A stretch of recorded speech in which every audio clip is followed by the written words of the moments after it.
నమస్తే, welcome to Aman news debate time. నేను మీ లక్ష్మీనారాయణ నరహరిశెట్టి. ఆంధ్రప్రదేశ్లో కొత్త ప్రభుత్వం కొలువుదీరింది. ముఖ్యమంత్రి నారా చంద్రబాబు నాయుడుతో పాటు మరొక 24 మంది మంత్రులు కూడా ప్రమాణ స్వీకారం చేశారు. ఇప్పుడు ఆ మంత్రులందరికీ ఆయా శాఖలకు కూడా కేటాయించారు. ఇక ప్రజాపాలనపై దృష్టి సారించనుంది సర్కార్. మరోవైపు వైసీపీ అధినేత జగన్మోహన్ రెడ్డి తమ ఎమ్మెల్యేలకు, నాయకులకు, కార్యకర్తలకు దిశానిర్దేశం కూడా చేశారు. శాసనసభలో తమకు ఎక్కువ బలం లేకపోయినప్పటికీ శాసన మండలిలో ఎక్కువ బలం ఉందని గుర్తు చేశారు. తమ నాయకులపైన, కార్యకర్తలపైన దాడులు చేస్తే చూస్తూ ఊరుకోమని, తాము ఎవరికి వారందరికీ కూడా అండగా ఉంటామని, జనంలోకి వెళ్తానని జగన్ అన్నారు. వైసీపీ మరో నేత విజయసాయిరెడ్డి సైతం రాజ్యసభలో తమకు బలముందని గుర్తు చేస్తున్నారు. ఈ మాటలన్నీ దేనికి సంకేతం? నెక్స్ట్ జగన్ ఏం చేయబోతున్నారు? ఇదే అంశం గురించి ఈరోజు చర్చను కొనసాగిద్దాం. చర్చలో పాల్గొనేందుకు మనతో సిద్ధంగా ఉన్నారు, స్టూడియోలో అందుబాటులో ఉన్నారు వైసీపీ యువజన విభాగం రాష్ట్ర కార్యదర్శి మధుకర్ గారు, అదేవిధంగా గొట్టిముక్కల రఘురామరాజు గారు, టీఎన్టీయూసీ రాష్ట్ర అధ్యక్షులు, టీడీపీ కార్యక్రమ విభాగం, ఆయన జూమ్ కాల్లో అందుబాటులోకి వస్తారు. అదేవిధంగా సుజాత కాజా గారు, జనసేన నేత, వీర మహిళ, అవి జూమ్ కాల్లో అందుబాటులోకి వస్తారు. ముందుగా వైసీపీ యువజన విభాగం రాష్ట్ర కార్యదర్శి మధుకర్ గారితో మాట్లాడదాం ఒకసారి. మధుకర్ గారు, good evening sir. Very good evening sir. ఏంటి మధుకర్ గారు, ఎలా ఉన్నారు? బాగానే ఉన్నాం సార్. బాగున్నారా? బాగున్నాం. అంటే బాగున్నారా అంటే ప్రస్తుతం మీ నాయకులందరూ కూడా చాలామంది కొన్ని రోజుల పాటు బయటికి రాలేని పరిస్థితి, ఇప్పుడు అంతా ఆల్ ఈజ్ వెల్ అంటారా? సార్, బయటికి రాలేని పరిస్థితి అని కాదు, కానీ అది కొంత మీడియా పోర్ట్రే చేసే విధానం. జరిగినటువంటి ఎలక్షన్స్, జనం ఇచ్చినటువంటి మ్యాండేట్ని యాక్సెప్ట్ చేయాల్సినటువంటి బాధ్యత మా మీద ఉంటుంది. ఇప్పుడు మనం ఒక ఇష్యూ దాని మీద బేస్ చేసుకొని ముందుకెళ్ళినప్పుడు దాంట్లో పాజిటివ్, నెగిటివిటీ రెండు ఉంటుంది. పాజిటివ్ వచ్చినప్పుడు ఎంత సంతోషపడ్డామో, నెగిటివ్ వచ్చింది కూడా అంతే యాక్సెప్ట్ చేయాల్సినటువంటి బాధ్యత మా పైన ఉంటుంది. And at the same time we are introspecting. మేము దాన్ని ఇంట్రాస్పెక్ట్ చేసుకోవడానికి మాకు టైం కావాలి కాబట్టి దాన్ని ఇంట్రాస్పెక్ట్ చేసేటటువంటి ప్రొసీజర్లో ఉన్నాం. కానీ బయటికి రాలేనంత పరిస్థితులు అయితే మేమైతే లేము కదా సార్. కొంత మీడియా వరకు చేసేటటువంటి ప్రోపగండా. ముఖ్యంగా మధుకర్ గారు, నార్మల్గా ఓటమి అనేది అన్నీ ఓకే. 2019లో టీడీపీ కూడా భారీగా ఓటమి చెందింది. కానీ టీడీపీకి ప్రతిపక్ష హోదా అనేది ఉంది. ఎందుకంటే 18 సీట్ల పైన మీకు కూడా తెలుసు, 18 సీట్ల పైన వస్తే మాత్రమే ప్రతిపక్ష హోదా అనేది ఉంటుంది. ప్రతిపక్ష హోదా కూడా లేకుండా రావడం కొంత నైరాశ్యంకి కారణం అవునంటారా? సార్, ప్రతిపక్ష హోదా కూడా లేకుండా రావడం అనేది మాకు బాధాకరమైనటువంటి విషయమే. కానీ ఏ విధంగా ప్రొసీజర్ జరిగింది, ఏ విధంగా ఈ ప్రజల యొక్క మ్యాండేట్ని మాకు అప్పచెప్పారు, ఎక్కడా దీనికి నెగటివిటీ ఉన్నది, ఏది మేము ఇప్పుడు ఏది ఆలోచించుకున్నా సార్, మా జగన్మోహన్ రెడ్డి గారు, మా అధినాయకుడు గారే చెప్పడం జరిగింది. ఎలక్షన్ రిజల్ట్స్ వచ్చిన రోజే అతను మీడియా ముందుకు వచ్చి మాట్లాడటం కూడా జరిగింది. మేము చేసినటువంటి కార్యక్రమంలో కానీ, పనిలో కానీ, మేము చేసినటువంటి పరిస్థితుల్లో, మేము మళ్ళా దాన్ని ఇంట్రాస్పెక్ట్ చేసుకున్నటువంటి పరిస్థితుల్లో కూడా, ఎలక్షన్కు ముందు, ఎలక్షన్ తర్వాత కూడా మాకు ఏ విధమైనటువంటి ఆ సిచ్యువేషన్స్ని మేము ఫేస్ చేయాల. కానీ ఇప్పుడు వచ్చినటువంటి రిజల్ట్ని ఇప్పుడు జగన్మోహన్ రెడ్డి గారు చెప్పిన మాట ఏంది, ఏ ఆధారాలు లేకుండా మాట్లాడేటువంటి పరిస్థితి కాదు. రెండోది, జనం ఇచ్చిన మ్యాండేట్ని యాక్సెప్ట్ చేయాల్సినటువంటి బాధ్యత మా పైన ఉంది. ప్రతిపక్ష హోదాలో మాకు అసెంబ్లీలో లేదు, దాన్ని మేము యాక్సెప్ట్ చేస్తున్నాం. ఎందుకంటే అది ప్రజలతో మాకు వచ్చినటువంటి మ్యాండేట్. అది దాన్ని మేము 100% యాక్సెప్ట్ చేస్తాం. అట్ ద సేమ్ టైం ఈ డెమోక్రటిక్ కంట్రీలో, ఈ డెమోక్రసీలో రాజ్యాంగం కల్పించినటువంటి హక్కు ప్రకారంగా మాకు శాసనమండలిలో అయినా కానీ, మన రాజ్యసభలో అయినా కానీ కూడా కాకపోయినా రానున్న రోజుల్లో దేనికైనా మేము సిద్ధపడి ఉన్నాం. నేను ఏ విధంగా అయితే చెప్పానో సార్, ఒక ఇష్యూ దాని మీద మనం ముందుకెళ్ళినప్పుడు పాజిటివిటీ, నెగిటివిటీ రెండూ ఉంటాయి. పాజిటివ్ వచ్చినప్పుడు ఎంత సంతోషపడ్డాడో, నెగిటివ్ వచ్చినప్పుడు కూడా we need to take it in a positive way. ఆ పాజిటివ్ వైపులో మేము ఉంటున్నాం. ఆ పాజిటివ్ వైపులోనే ముందుకెళ్ళటం కోసం కొన్ని ఇంట్రాస్పెక్ట్, కొన్ని సిచ్యువేషన్స్ రిగైన్ చేసుకోవాలి. జగన్మోహన్ రెడ్డి గారు మాట్లాడుతూ, మనకి శాసనసభలో బలం లేకపోయినా శాసన మండలిలో బలం ఉంది, మరి అక్కడ మనందరం కూడా గట్టిగా ప్రయత్నించాలి అంటున్నారు. అంటే గట్టిగా ప్రయత్నించాలంటే ఏం ప్రయత్నించాలని రానున్న రోజుల్లో శాసన మండలి ద్వారా మీరు ఎటువంటి కార్యాచరణ రూపొందించబోతున్నారు? మీడియా ముందు మాట్లాడటం ఒక ఎత్తు అయితే, గెలిచిన తర్వాత నేను సింహాన్ని అని చూపించుకునే దానికంటే జరిగినటువంటి వాతావరణం ఒకసారి మీరు చూడండి. ఆ భరోసా కార్యకర్తలకు కానీ, ఆ భరోసా నాయకులకు కానీ ఒక అధినాయకుడు ఇవ్వలేకపోతే, ఆ మాటలు మాట్లాడలేకపోతే జరిగేటటువంటి పరిస్థితులు చాలా తీవ్రంగా ఉంటాయి. మీరు ఒకసారి గమనించండి, ఏ రోజైతే రిజల్ట్ వచ్చినాయో, రిజల్ట్ వచ్చిన రోజు నుంచి ఈ రోజు వరకు, నేను చెప్పటం కాదు, మీది న్యూట్రల్ మీడియా, మీరు ఒకసారి చూసుకోండి జరిగినటువంటి వాతావరణం దేనికి సంకేతం. సరే ఇది ఇప్పుడు దీన్ని ఏం చేస్తారు, గతంలో జరగలేదా, గతంలో ఈ రకంగా ఇందంగా చేశారు, అది కాదు మనకు కావాల్సింది. సరే గతంలో జరిగిందా అని, గతంలో జరిగిందా జరగలేదా, సరే ఏదైతే జరిగిందో ఏ ప్రదేశంలో జరిగితే దాంట్లో నో డౌట్. మా ఉమ్మడి ప్రకాశంలో ఉన్నటువంటి ఒంగోలులో ఏనాడు ఒక యుద్ధ వాతావరణం లేదు. అలాంటిది ఒక మైనార్టీ వ్యక్తిని, వెళ్తున్నటువంటి వ్యక్తిని ఆపి కత్తితో పొడిచినటువంటి సందర్భాలు ఉన్నాయి. ఈ దేనికి సంకేతం? కాబట్టి వాయిస్ ఆఫ్ వాయిస్లెస్ అనేది మా అధినాయకుడు చెప్పడం జరిగింది. We are only standing on that specific. Madhukar garu, ఎవరైనా కూడా చట్టాన్ని చేతిలోకి తీసుకున్నా, లేదంటే శాంతి భద్రతలకి విఘాతం కలిగించినా, అది వైసీపీ చేసినా, టీడీపీ చేసినా, జనసేన చేసినా, ఎవరు చేసినా తప్పే, అది చట్ట విరుద్ధం. అయితే ఇప్పుడు ప్రభుత్వం ఇంతవరకు వీళ్ళు ఏర్పాటు చేయలేదు. కొంతమంది ఇప్పుడు అంతకుముందు జగన్మోహన్ రెడ్డి గారు, సాక్షాత్తు జగన్మోహన్ రెడ్డి గారు, ఎవరైతే కొంతమంది మనోభావాలు దెబ్బతింటే 1-2 సంఘటనలు జరిగితే దాన్ని పెద్దగా పట్టించుకోవాల్సిన అవసరం లేదు, ఎందుకు ఇంత రాద్ధాంతం చేస్తున్నారని జగన్మోహన్ రెడ్డి గారు అన్నారు. ఆ రోజున వెళ్ళి టీడీపీ వాళ్ళ ఇంటికి వెళ్ళి మొత్తాన్ని కూడా పగలగొట్టేసిన పరిస్థితులు మీరు కూడా చూసే ఉంటారు. అది మరి ఆ రోజున అలా అనిపించింది, ఈ రోజు ఎందుకు అనిపించట్లేదు? నేను చెప్పేది కాంటెక్స్ట్ ప్రకారంగా 2 సిచ్యువేషన్స్ సార్. ఇప్పుడు నేనేమంటానంటే యుద్ధ వాతావరణం ఎక్కడ జరిగింది, ఏ సందర్భంలో జరిగింది, ఎందుకు జరిగింది, దాడికి ప్రతిదాడి దానికి ప్రోత్సహించడం అని దాన్ని నేను తప్పు పట్టట్లా. వాళ్ళకు ఉన్నటువంటి దాన్ని వాళ్ళు కూడా తప్పు. మీరు అడిగిన దానికి నేను చెప్తున్నా. ఇప్పుడు గతంలో ఇట్లా అన్నారు కదా అనే దాన్నే నేను చెప్తున్నా. నేను అనేది ఆ సందర్భంలో ఏ విధంగా జరిగిందో దాన్ని విశ్లేషించుకోవటంలో తప్పులేదు. నేను ఎగ్జాంపుల్ తీసింది ఎక్కడ, ఒంగోలులో ఎప్పుడైనా జరిగిందా? మీరు కావాలంటే క్రాస్ వెరిఫై చేసుకోండి. ఒంగోలులో ఎక్కడైనా జరిగిందా? ఒంగోలులో ఎక్కడైనా ఈ వాతావరణం ఉందా? ఇప్పుడు ఎందుకు ఉంది? ఇప్పుడు దేనికి ఉంది? వాసన్న బాలినేని వాసు గారు గతంలో దాదాపు మంత్రి, ఆయనకేం కొత్త కాదు, రాజకీయం ఆయనకేం కొత్త కాదు. నాకు తెలిసినంతవరకు వాసన్నకు దగ్గరగా నేను చూసినటువంటి వ్యక్తిని, ఆ ఇంట్లో ఉన్నటువంటి వ్యక్తిని, మా తాతయ్య గారితో సత్సంబంధం, వాళ్ళ నాన్నగారి దగ్గర నుంచి మా రాజకీయ సత్సంబంధం ఉన్నది. అలాంటిది ఈరోజు వాళ్ళ కోడల్ని ఏ విధంగా ద్వేషించారో మీరు ఒకసారి గమనించండి. నేనేమన్నానంటే there should be an healthy atmosphere అని నేను అంటున్నాను. ఇప్పుడు మీరు అన్నట్టు యుద్ధ వాతావరణం దేనికి సంకేతమైందో, ఎందుకయిందో ఆ సందర్భాలు అక్కడ వాళ్ళు ప్రశ్నానికి మళ్ళీ ఇంకొక ప్రశ్నకి వాళ్ళు చేసుకోండి, తప్పులేదు, నేనే దాన్ని కాదనట్లా. ఎవరైతే పీస్ఫుల్గా ఉంటున్నారో వాళ్ళు కూడా మీరు దాడి చేస్తే అది దేనికి సంకేతం అని చెప్పి మేము అడుగుతా ఉన్నాం. ఓకే మధుకర్ గారు, మీతో మళ్ళీ మాట్లాడతాను. మనతోటి జనసేన నేత వీర మహిళ సుజాత కాజా గారు ఉన్నారు, ఆవిడతో మాట్లాడదాం. ఆవిడతో మాట్లాడే ముందు ఈరోజు ఎవరైతే మంత్రులు మొన్న ప్రమాణ స్వీకారం చేశారో వాళ్ళందరికీ కూడా శాఖల్ని కేటాయించడం జరిగింది చంద్రబాబు నాయుడు గారు ముఖ్యమంత్రి ఆధ్వర్యంలో. దానిలో ఒకసారి ఎవరెవరికి ఏ శాఖలు ఉన్నాయో ఒకసారి మనందరూ, ప్రజలందరికీ కూడా, ఆడియన్స్ అందరూ కూడా చెబుదాం. ఏపీ మంత్రులకు శాఖలు కేటాయించారు. సీఎం చంద్రబాబు నాయుడు జీఏడీ శాంతి భద్రతలు ఆయన దగ్గరే అట్టిపెట్టుకోవడం జరిగింది.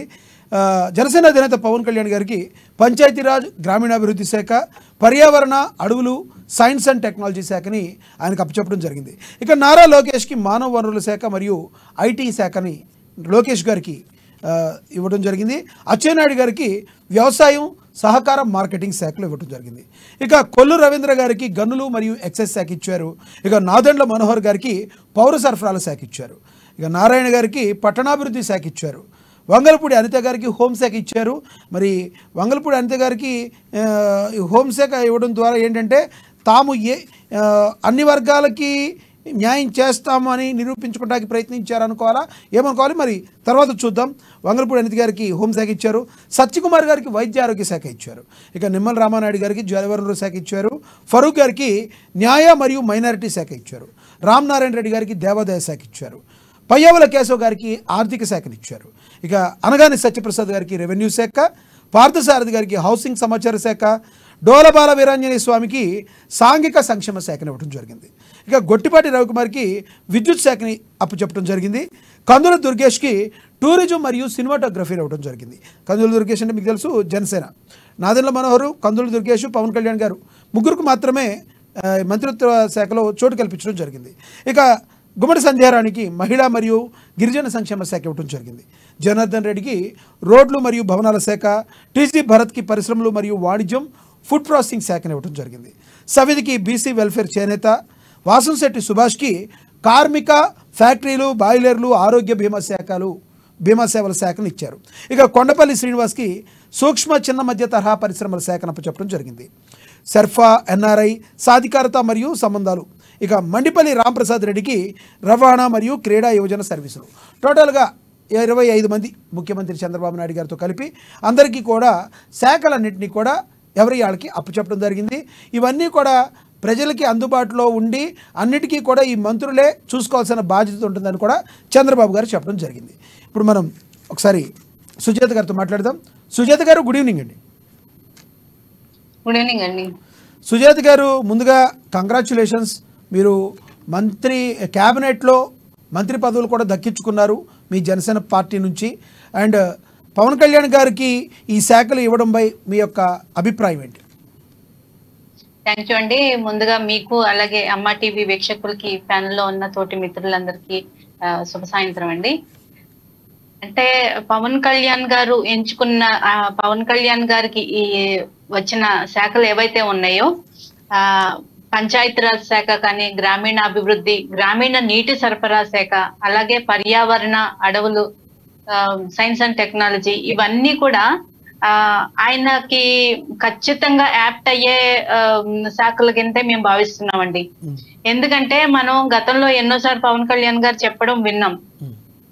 ఉమ్మడి ఆంధ్రప్రదేశ్ లో అప్పటి ప్రజారాజ్యంలో భాగంగా ప్రచారానికి వెళ్ళినప్పుడు మహబూబ్ నగర్ జిల్లాలో ఒక మారుమూల తండాలో ఒక మహిళ గుక్కెడు తాగునీళ్ల కోసం కొన్ని కిలోమీటర్లు నడిచి వెళ్ళిన సంఘటన ఆయన కలిచివేసి ఇమ్మీడియట్ గా అక్కడ ఆయన నెక్స్ట్ డేనే బోర్లు వేయించడం చూసాం.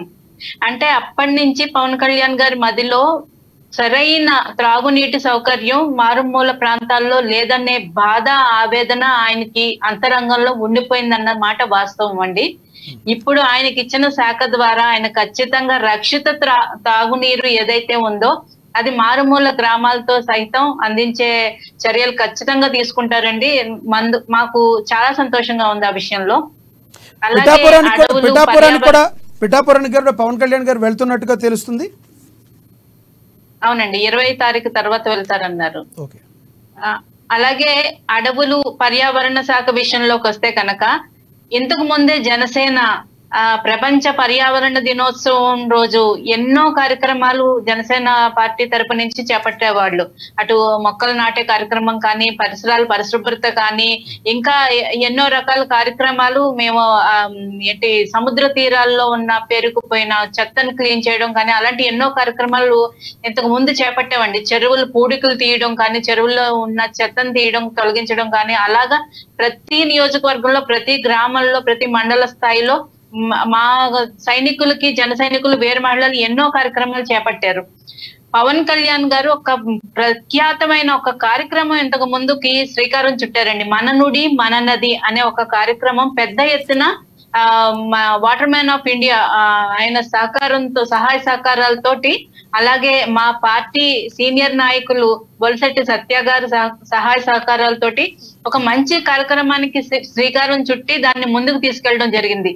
అంటే మన సంస్కృతులు, అలాగే మన పర్యావరణం శుభ్రంగా ఉండాలి, రాబోయే తరాలకి స్వచ్ఛమైన గాలి, నీరు అందించాలి, ఖనిజ సంపదను ఉన్న భూమిని వారికి అందించాలి అనే ఒక మంచి సదుద్దేశంతో ఆ కార్యక్రమం చేపట్టారు. అటువంటి శాఖలు పవన్ కళ్యాణ్ గారికి రావడం తోటి మరింత అభివృద్ధి ఆ శాఖల్లో జరుగుతుందని భావిస్తున్నామండి.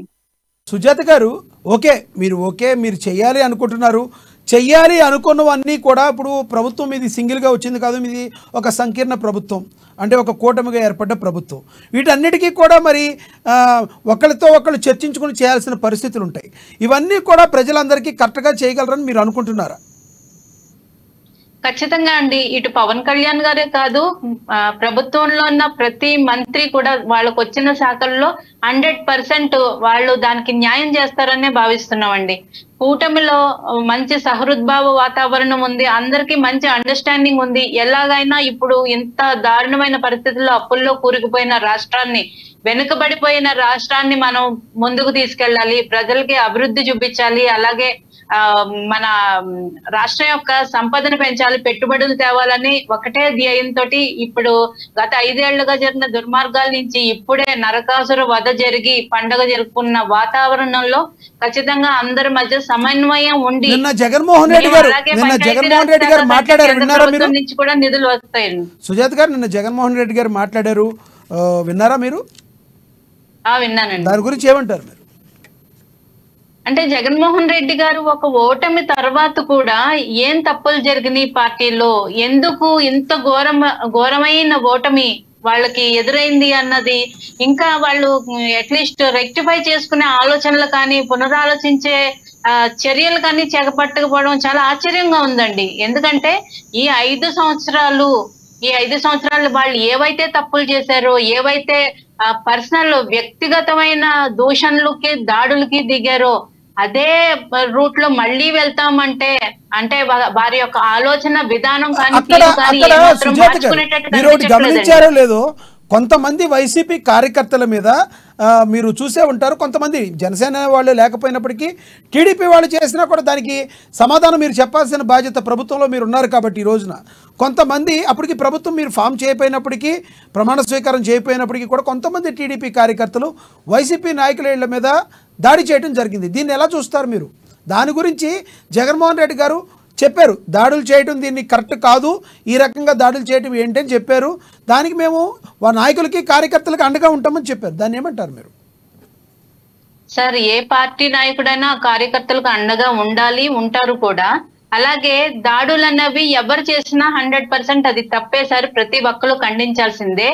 1-2 చోట్ల చెదురుమదురు సంఘటనలు జరిగితే కూడా వారి మీద ఖచ్చితంగా కేసులు నమోదు చేసి ఎఫ్ఐఆర్లు కట్టి వారి మీద చర్యలు తీసుకుంటారు సార్. అలాగే చంద్రబాబు నాయుడు గారు కానీ ఇటు పవన్ కళ్యాణ్ గారు కానీ వ్యక్తిగత కక్ష సాధింపు చర్యలకు వెళ్ళకండి అని క్యాడర్ కి చాలా సూచనలు సలహాలు ఇవ్వడం జరిగింది. ఖచ్చితంగా వ్యక్తిగత కక్షలకు వెళ్లకుండా పరిపాలన కొనసాగిస్తారని మీరు నమ్ముతున్నారా? ఖచ్చితంగా సార్, ఇప్పుడు వ్యక్తిగత కక్షలు సాధించాల్సిన సమయం కాదు సార్. రాష్ట్రంలో చేయాల్సిన పనులు, అభివృద్ధి పనులు ఎంతో ఉన్నాయి. కేంద్ర ప్రభుత్వం నుంచి నిధులు తెచ్చుకోవడం కానీ, అలాగే మన విదేశీ పెట్టుబడులు తెచ్చుకోవడం కానీ, రాష్ట్రంలో ఉన్న యువత యొక్క స్కిల్స్ ఏవైతే ఉన్నాయో అవి వాటికి మెరుగులు దిద్దడం కానీ ఎన్నో ఉన్నాయి సార్. ఇటు వ్యక్తిగత కక్షల వల్ల రాష్ట్రానికి ఒరిగేది ఏమీ లేదు. వ్యక్తిగత కక్షలు చేస్తే ప్రజలు హర్షించరు అన్నది కూడా గత ప్రభుత్వం కూలిపోవడానికి ఒక కారణం అన్నది మేమందరం చూసిన తర్వాత ఇంకొకరు ఎవరు మళ్ళీ ఆ తప్పు చేయరు సార్. ఓకే సుజాత గారు, మళ్ళీ మాట్లాడతారు. ఇంకొక విషయం సార్, జగన్మోహన్ రెడ్డి గారు 5 సంవత్సరాలు కళ్ళు మూసుకుంటే గడిచిపోయింది, ఇంకొక 5 సంవత్సరాలు కళ్ళు మూసుకుంటే గడిచిపోతుంది అన్నారు. ఆ మాట నాకు చాలా ఆశ్చర్యంగాను అసలు నవ్వొచ్చింది సార్. ఆ మాట అంటే ప్రభుత్వంలో ఉన్నప్పుడు మీరు కళ్ళు మూసుకుంటేనే జగన్మోహన్ రెడ్డి గారు ఇన్ని కబ్జాలు జరిగిపోయినాయి, ఇంత ల్యాండ్ మాఫియా జరిగిపోయింది, అలాగే మైనింగ్ లో మాఫియా జరిగింది, మనం చూసే కళ్ళని బట్టి ఉంటుంది అంటారు కదా. అక్కడ ఎప్పుడైతే ఓటమి పాలయ్యారో ఆ ఓటమిలో ఉన్న వాళ్ళకి చెప్పడానికి 5 సంవత్సరాలు మనం నిలబడి ఉండాలని చెప్పడానికి అలా అన్నారు అనుకోవచ్చు కదా సార్. అది కరెక్ట్ మాట కాదు సార్. ప్రభుత్వంలో ఉన్నప్పుడు కళ్ళు మూసుకుని ఉన్నాం అంటున్నారు, ఇప్పుడు ప్రతిపక్షంలో ఉన్నప్పుడు కళ్ళు మూసుకుని ఉన్నారు. కళ్ళు మూసుకుని ఉండడానికి కాదండి ప్రజలు గెలిపించింది, కళ్ళు తెరిచి జరిగేవి చూడండి, తప్పులు ఏమైనా ఉంటే చెప్పండి. ఈ మా ప్రభుత్వంలో కూడా ఏదైనా తప్పులు ఉంటే చెప్పాలి. మీరు కళ్ళు మూసుకుని గడిపేయడానికి కాదండి ప్రజలు మిమ్మల్ని అసెంబ్లీకి పంపించింది.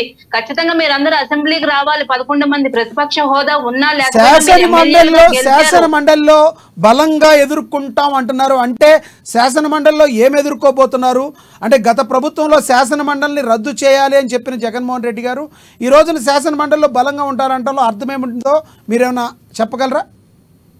అంటే జగన్మోహన్ రెడ్డి గారు ఒక అవసరాలకి రంగులు మార్చే ఓసర వెల్లిగా మనం చెప్పుకోవచ్చేమో అండి. అప్పుడు ఇంతకు ముందు మరి శాసన మండలి రద్దు చేయాలని ఈయనే ఫైల్ పంపించిన వ్యక్తి ఈ రోజు శాసన మండలిలో మన బలం ఉంది కాబట్టి మనం ప్రభుత్వాన్ని ఎదుర్కోవాలంటున్నారు. ఈ ప్రభుత్వాన్ని ఏ విధంగా ఎదుర్కొంటారు? ప్రభుత్వం చేయబోయే ఒక కొత్త తీసుకురాబోయే బిల్లుల్ని ఎదుర్కొందాం అనుకుంటున్నారా? మీరు ఏ విధంగా? మూడు రాజధానులు చేద్దామంటే మీరు అడ్డుకున్నారు కదా, అలాగే వాళ్ళు ఏమన్నా అడ్డుకుంటారేమో. అవును సార్, ఏదైనా తప్పు జరిగితే అడ్డుకోవడంలో ఎవరు తప్పు లేదు. 3 ముక్కలాటని ప్యాకెట్ లో జోకర్ లాగా చేస్తే ఎవరన్నా అడ్డుకుంటారు సార్. అది అంటే జగన్మోహన్ రెడ్డి గారికి 151 సీట్లు బలం ఉన్నా కూడా ఎందుకు చేయలేకపోయారు సార్? అది తప్పు కాబట్టి, రాజ్యాంగ విరుద్ధం కాబట్టి అది చేయలేకపోయారు. ఓకే, నేను మీతో మళ్ళీ మాట్లాడతాను. మనం ఒకసారి మధుకర్ గారితో మాట్లాడదాం. మధుకర్ గారు, మీరు విన్నారు నిన్న జగన్మోహన్ రెడ్డి గారు మాట్లాడింది. ఎమ్మెల్సీ అసలు శాసన మండలి అనే దాన్ని రద్దు చేయాలని ఫైల్ పంపించిన వ్యక్తి ఈ రోజున శాసన మండలిలో మేము బలంగా ఉన్నారు అంటాం. ఇంకొకటి మీరు ఇక్కడ అబ్జర్వ్ చేయాల్సింది, ఎన్డీఏ ప్రభుత్వం ఈసారి ఏర్పడింది అంటే డైరెక్ట్గా బీజేపీ ప్రభుత్వం కూడా అక్కడ ప్రభుత్వాన్ని ఏర్పాటు చేయలేకపోయింది. ఈ రాష్ట్రంలో ఉన్న ఎంపీ సీట్లు యొక్క ఇది కూడా ఈ రోజున ఉంది. కానీ ఈ రోజున శాసన మండలి 100% అదే విధంగా ఉంటుందని మీరు భావిస్తున్నారా? నెంబర్ 1. నెంబర్ 2, ఈ రోజు నిన్న మాట్లాడుతూ జగన్మోహన్ రెడ్డి గారు ప్రత్యేక హోదా విషయాన్ని మళ్ళీ తీసుకొచ్చారు.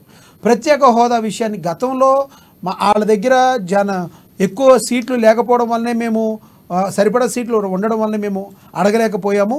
ఈసారి మరి మన సీట్ల మీద ఆధారపడ్డారు కాబట్టి ప్రత్యేక హోదా మళ్ళీ అడగాలంటూ మరి అన్నారు. అంతకుముందు ప్రత్యేక హోదా అనేది ముగిసిన అధ్యాయం. రాష్ట్రం డెవలప్మెంట్ కోసం మనం ఏ విధంగా నిధులు తెచ్చుకోవాలో అదే ఆలోచించాలని చెప్పింది కూడా జగన్మోహన్ రెడ్డి గారే. ఈ 2 స్టేట్మెంట్లని ఎలా చూడాలంటారు? సార్, నేను అనేది ఏంటంటే నిన్న జరిగినటువంటి మీటింగ్ని దేనికి పెట్టారు? ఫస్ట్ ఆఫ్ ఆల్ మీరు అర్థం చేసుకోవాల్సినటువంటి మెయిన్ కాన్సెప్ట్ అది. అక్కడ మాట్లాడినటువంటి ప్రధాని అది జనరలైజ్డ్ కాదు, అది శాసన మండలితో చెప్పటం, దానికి ముందు ఓడిపోయిన ఎమ్మెల్యేలతో కలవటం, గెలిచిన ఎమ్మెల్యేలతో, అట్ ద సేమ్ టైం తర్వాత శాసన మండలితో జరగటం, ఇవాళ ఎంపీలతో కూడా జరగటం. ఇవాళ ఎంపీలతో కూడా రాజ్యసభ సభ్యులు నలుగురు ఎంపీలతో కూడా మీటింగ్ పెట్టడం జరిగింది. జరిగినటువంటి దాడులు దాని మీద జరిగినటువంటి వాతావరణం అటువంటి ఒక యుద్ధమైనటువంటి వాతావరణాన్ని ఒకటి క్రియేట్ చేశారు. కాబట్టి ఆ క్రియేషన్లో వస్తున్నటువంటి దాడులకి మనం ఎలా ఎదుర్కోవాలి, లీగాలిటీలో మనం ఎలా ముందుకెళ్ళాలి, కార్యకర్తలకు ఏ విధంగా భరోసా ఇవ్వాలి అనేటటువంటి దాని మీద చేసినటువంటి అంశాలు ఇవన్నీ. మేడం గారికి కూడా నేను చెప్పాలనుకుంది ఏంటంటే, కళ్ళు మూసుకొని కళ్ళు అయిపోయిందంటే అది కాంటెక్స్ట్ ప్రకారంగా మీరు అర్థం చేసుకుంటే మీకు అర్థమవుతుంది. అక్కడ జరిగినటువంటి సందర్భం ఏంటంటే ఆయన విశ్లేషించుకున్నాడు. ఒక ఓటమి పాలైనటువంటి వ్యక్తి ప్రజల దగ్గర నుంచి ప్రజల మ్యాండేట్ని గౌరవిస్తూ మనం ఏ విధంగా మనం ఏం చేసామో మనం తప్పులు అనేది ఇంట్రాస్పెక్ట్ చేసుకుంటున్నాడు. ఏ విధంగా ఇంట్రాస్పెక్ట్ చేసుకున్నది ఇంటర్నల్గా జరిగినటువంటి మీటింగ్ని, ఆ ఇంటర్నల్గా జరిగినటువంటి మీటింగ్లో జరిగినటువంటి అంశాల్లో దాన్ని పట్టుకొని మనం అసలు ముందు ఏం వినకుండా ముందుది అని వెనక వదిలేసి మధ్యలో పట్టుకోవడం అనేది కరెక్ట్ కాదు. 2వ పాయింట్, మీకు ప్రజల చేత మీరు ఎన్నుకోబడ్డారు కాబట్టి ప్రప్రదంగా మీ అందరికీ కంగ్రాట్స్, టీడీపీ వారికి congrats, and at the same time కూటమిలో జనసేన వారికి కంగ్రాట్స్, బీజేపీ వారికి కూడా కంగ్రాచులేషన్స్. నేను ఒకటే మాట చెప్పాలనుకుంది ఏంటంటే, మీకు 543 మంది ఎంపీలు ఉంటే ఆంధ్రప్రదేశ్లో 21 మంది ఎంపీలు మీకు కేటాయించడం జరిగింది. ఇక్కడ మ్యాజిక్ ఫిగరు సెంటర్లో మీరు చూసుకున్నట్లయితే మోడీ గారికి మీ అవసరంతో చాలా ఉంది. ఇప్పుడు మీరు అది గమనించుకోవాలి. ఇప్పుడు జనరలైజ్డ్గా మ్యాజిక్ ఫిగర్ వచ్చేసింది కాబట్టి మోడీ గారు మీరే చెప్తే చేసేటటువంటి పరిస్థితుల్లో ఉన్నారు. ఆ యొక్క కాంటెక్చువల్ రూపంలో వచ్చినటువంటి మెసేజే స్పెషల్ కేటగిరీ స్టేటస్ మీకు దాన్ని ఏమంటారు బటన్ వేస్తే మీకు వచ్చేస్తుంది, దాని మీద మీరు ఒకసారి దృష్టి పెట్టండి అని చెప్పడంలో తప్పులేదు దాంట్లో. అండ్ 2వది నేనేమన్నానంటే, ప్రజలు మిమ్మల్ని ఆశీర్వదించారు, దాన్ని మేము యాక్సెప్ట్ చేస్తున్నాం. మిమ్మల్ని ఇప్పుడు నిలదీయడానికి ఏముంది? ఇక్కడ మీరే అన్నారు 36,000 మంది డిఎస్సి నోటిఫికేషన్ జగన్మోహన్ రెడ్డి గారు ఇవ్వలేదు, 6,000కే నోటిఫికేషన్ ఇచ్చారని. అది ఆ టైంలో జనసేన అధ్యక్షుడు గౌరవ పవన్ కళ్యాణ్ గారు 6,000కే ఇచ్చారు, మిగతా 30,000 ఎందుకు ఫిల్ చేయలేదని క్వశ్చన్ చేసినటువంటి వ్యక్తి జనసేన అధినేత పవన్ కళ్యాణ్ గారు. ఈరోజు అదే డిఎస్సి దాని మీద ప్రప్రదమైన సంతకం కేవలం 16,137 మందికే పెట్టారు. మిగతా ఉన్నటువంటి ఖాళీలు ఉన్నది ఎందుకు పూరించలేదో మీరు అడుగుతారని చెప్పి మేము యాక్సెప్ట్ చేస్తూ ఉన్నాం. ఈరోజు మేము ఒక్క నిమిషం సార్, నన్ను మాట్లాడియండి సార్. నేనేమన్నానంటే, ఇక్కడ జరిగినటువంటి ప్రజలు మీకు పట్టం కట్టారు, దాన్ని మేము యాక్సెప్ట్ చేస్తూ ఉన్నాం. ఈరోజు మేము మిమ్మల్ని క్వశ్చన్ చేయాలంటే మేము కంపల్సరీగా వాయిస్లెస్లో మేము నిలబడతాం. మేము దాన్ని తప్పు కడతలా. కానీ నేను ఒకటే మాట, జనసేన అధినేత పవన్ కళ్యాణ్ గారికి మరియు 21 మంది ఎమ్మెల్యేల గారికి, 2 ఎంపీల గారికి నేను ఏంటంటే, మీరుంది చంద్రబాబు నాయుడు గారి పక్కన, మీరు నీతిగా నిజాయితీగా పోరాడారు, దాన్ని మేము ఒప్పుకుంటాం. మీ కార్యకర్తలు పోరాడారు, దాన్ని మేము ఒప్పుకుంటాం. కానీ మీ పక్కన ఉన్నటువంటి వ్యక్తిని మీరు ఒక్కసారి సరి చేసుకోవాలి. ఒక్కసారి అతన్ని మీరు వెన్నంటూ ఉండి అతనితో నడవటం కాదు, అతను చేసేటటువంటి పనుల్లో మీరు ఏది సపోర్ట్ చేస్తున్నారు, ఏది డీసపోర్ట్ ఒక్కసారి గమనించండి. పవన్ కళ్యాణ్ గారు ఒక మాట అన్నారు, ఏమనంటే ప్రతిపక్షం కూడా మేమే అని ఒక మాట అన్నందుకే ఉలిక్కిపడ్డాడు చంద్రబాబు నాయుడు గారు. మీరు గమనించారో లేదో, ఈరోజు ఇంకో వీడియో రిలీజ్ అయింది. అయ్యన్న పాత్రుడితో ఇంకో కథను మాట్లాడుతున్నాడు. జగన్మోహన్ రెడ్డి గారంట ఓడిపోయారంట, చావలేదంట. ఆయన ఓడిపోయారా కానీ చావలా అంటే ఈ పదాలు, ఈ అంశాలు దేనికి సంకేతం? నేనేమన్నానంటే, మీకు ఇచ్చినటువంటి దాన్ని మేము యాక్సెప్ట్ చేస్తున్నాం, మా తప్పు ఉంది కాబట్టి మిమ్మల్ని నిలబెట్టారు అక్కడ, దాన్ని మేము 100% యాక్సెప్ట్ చేయాల్సిందే, దాన్ని మేమేం తప్పు పట్టట్లా. And at the same time we are standing for people who don't have voice, we are standing for them. మేము వాళ్ళ కోసం నిలబడతాం. మా అధినాయకుడు చెప్పినటువంటి దాని మీద we will talk for voiceless. వాళ్ళ గురించి మేము మాట్లాడతాం. ఇదే మా సంకేతం. ఇప్పుడు ఉన్నటువంటి మా ముందు ఉన్నటువంటి ఎజెండా ఇదే. మా మీద దాడులు చేసి మా మీద కొట్టి, ఇప్పుడు మీరు ఒక మాట అన్నారు, మంచి మాట మేడం, దానికి మీకు నేను హృదయపూర్వకంగా కంగ్రాట్ చెప్తున్నాను. ఎందుకంటే ఎవరు దాడి చేసినా కానీ దాని మీద తప్పే అని చెప్పి మీరు ఒక మాట అన్నారు. దాన్ని నేను ఒప్పుకుంటా ఉన్నాను. దాన్ని నేను మీకు కొన్నిసార్లు మన ప్రజల కోసం పోరాడుతున్నటువంటి సందర్భాల్లో కొన్ని మాటలు మన దగ్గర నుంచి వచ్చేటటువంటి మాటలు ఎదుటోడు మమ్మల్ని అప్రిషియేట్ చేసే విధంగా ఉన్నాయంటే దానికి మీకు హ్యాట్సప్ చెప్తా ఉన్నాను. నేను దానికి నేను హృదయపూర్వకంగా థ్యాంక్స్ చెప్తా ఉన్నా. ఇలాంటి నాయకులు రావాలి. ఇప్పుడు మేము కూడా ఉన్నాను. నేను ఏ రోజు దాడులకి ప్రతి దాడులు ఎప్పుడు మేము మాట్లాడలేదు. మాకు అధికారం ఉన్నప్పుడు మేము ఎప్పుడు మాట్లాడలేదు. అసలు మేము అధికారమే చూడాలి. మేము వైసీపీ అయినా సరే 9 నెలలు మేము అధికారం చూసింది. 4 నెలలు మేము ప్రతిపక్షంలోనే ఉన్నాం. వైసీపీలోనే ఉంటానే. వైసీపీ వర్సెస్ వైసీపీ పోరాడుతూనే ఉన్నాను చీరాల నియోజకవర్గంలో. ఏ రోజు అధికారం శాశ్వతం కాదు. మాకు అధికారం ఏడుంది? నా 3 సంవత్సరాలు మాకు అధికారం ఉంది. 2 సంవత్సరాలు అరణ్యం పరిచయం, 2 సంవత్సరాలు కరోనాలతోనే ఉన్నాం. 10 సంవత్సరాలు పోరాడుతూనే ఉన్నాం. పార్టీ పెట్టిన కాడ నుంచి పోరాడేటటువంటి తత్వంలోనే మేము ఉన్నాం. కాబట్టి మేము చెప్పేటటువంటి ఏంటంటే, దయచేసి మీరు మీ ముందు ఉండేటువంటి మ్యాండేట్ని మీరే న్యాయం చేస్తారో కంపల్సరీగా దాన్ని క్వశ్చన్ చేయడానికి మేము ముందు ఉంటాం. అధికారి గారు, మీరు అంతకుముందు మీ మాజీ మంత్రి గారు మీకు తెలిసే ఉంటుంది, గుర్తుండే ఉంటుంది, కోడి గుడ్డు పెట్టింది, ఇప్పుడే గుడ్డు పెట్టింది, పొదగాలి పిల్లలు అవుతుంది అని చెప్పారు ఆ రోజుల్లో. అట్లాగే కోడి గుడ్డు పెట్టలేదు, ప్రమాణ స్వీకారం చేసింది మొన్న. ఫస్ట్ ఫైల్ మీదే డిఎస్సిలో 16,500 ఉద్యోగాలు ఇచ్చారని మీరు కూడా మాట్లాడారు. మీకు కూడా తెలిసిన విషయమే. మరి 5 సంవత్సరాల్లో కేవలం 6,000 ఉద్యోగాలు ఇచ్చినప్పుడు, స్టార్టింగ్లోనే 16,500 ఉద్యోగాలు ఇచ్చినప్పుడు, రానున్న రోజుల్లో మరి సంవత్సరన్నర కాలంలో మొత్తంగా పూర్తి చేయొచ్చు కదా, అవకాశం ఏమంటున్నామంటే ఎలక్షన్కి మీరు వెళ్ళినప్పుడు 30,000 డిఎస్సి ఉద్యోగాలు 30,000 మేము ఫస్ట్ సంతకం పెడతానని చెప్పినటువంటి మాటలు అవన్నీ మీరు కావాలంటే క్రాస్ వెరిఫై చేసుకోండి. మేము ఏదైతే గౌరవ చంద్రబాబు నాయుడు గారు ముఖ్యమంత్రి గారు చెప్పారో దాన్ని మేము అడుగుతా ఉన్నాం. ఈరోజు 16,180 ఏదో ఎంతో ఇచ్చారు. మీరు 30,000కి ఇస్తామని చెప్పి అలాంటి యువకులు చాలా మంది ఆశపడి ఉండొచ్చు. దాన్ని మేము అడుగుతాం. ఇప్పుడు మీరు ఇచ్చిన దాన్ని మేము దాన్ని ఏమంటారు, కౌంటర్ అటాక్ చేయట్లేదు. మీరు ఇచ్చిన దానికి థ్యాంక్ యూ. మీరు ఏదైతే చెప్పారో 30,000 దానికి మేము రిలీజ్ చేస్తామని మీరు ఎలక్షన్లకు వెళ్ళేటప్పుడు క్రమంలో మీరు చెప్పారు కాబట్టి దాన్ని మేము అడుగుతా ఉన్నాం. గౌరవ పవన్ కళ్యాణ్ గారు కూడా అదే అడగటం కూడా జరిగింది. గౌరవ పవన్ కళ్యాణ్ గారు కూడా కొన్ని వేదికల మీద డిఎస్సి మీద ప్రప్రదమైనటువంటి సంతకం 30,000 మందికి సంతకాలు పెట్టించే బాధ్యత నాది అని చెప్పడం జరిగింది. ఈ అన్నింటినీ మీకు గుర్తు చేస్తా ఉన్నాం. అంతేగాని ఇంకొక విధంగా మీరు మమ్మల్ని తీసుకోవాల్సిన. సుజాత గారు రియాక్ట్ అవ్వండి. పవన్ కళ్యాణ్ గారు డిఎస్సి ఫైల్ మీద ఏవైతే అంతకుముందు సంతకాలు అవ్వలేదో అందరికీ కూడా వచ్చే బాధ్యత, ఉద్యోగాలు వచ్చేటట్టు ఫస్ట్ ఫైల్ మీద సంతకం చేపించే బాధ్యత అని పవన్ కళ్యాణ్ చెప్పారు అని చెప్పి అంటున్నారు. మరి 16,500కు మాత్రమే ఇప్పుడు వస్తే మిగతా అన్నిటి పరిస్థితి ఏంటి అని చెప్పి మాట్లాడుతున్నారు. మధుకర్ గారు ఏం చెప్తారు మీరు? తప్పకుండా సార్, పవన్ కళ్యాణ్ గారి నోటి వెంట ఏ హామీ అయితే వచ్చిందో అది ఖచ్చితంగా నెరవేర్చి తీరుతామండి. మొదటి విడతగా 16,347 ఉద్యోగాలకైతే సంతకం పెట్టడం జరిగింది. అలాగే ఈ ఏదైతే ఎలక్షన్ క్యాంపెయినింగ్ లో ప్రామిస్ చేశారో ఆ విధంగానే ల్యాండ్ టైటిలింగ్ యాక్ట్ కానీ రద్దు కానీ, అలాగే అన్నా క్యాంటీన్లు కానీ, నైపుణ్య గణన అనేది కానీ, ఇక్కడ సుజాత గారు మీ ఉమ్మడి మేనిఫెస్టోలో డొక్కా సీతమ్మ అన్నా క్యాంటీన్ అన్నట్టుగా వస్తుంది అని చెప్పారు. డొక్కా సీతమ్మ అని చెప్తామని అన్నారు. కానీ ఎక్కడ ఆ పేరు రాకుండా ఇప్పుడు ఓన్లీ అన్నా క్యాంటీన్లే అంటున్నారు. నిజంగా అన్నా క్యాంటీన్లే పెడతారా లేదంటే డొక్కా సీతమ్మ గారిని మర్చిపోయే ఉద్దేశం ఏమైనా ఉందా? డొక్కా సీతమ్మ గారిని ఈ తెలుగు జాతి ఉన్నంత వరకు ఎవరు మర్చిపోరు సార్. ఆవిడ మనందరి హృదయాల్లో చిరస్థాయిగా మిగిలిపోయిన. పవన్ కళ్యాణ్ గారు చెప్పింది జరుగుద్దా? డొక్కా సీతమ్మ గారి పేరు క్యాంటీన్లకు ఉంటుందా?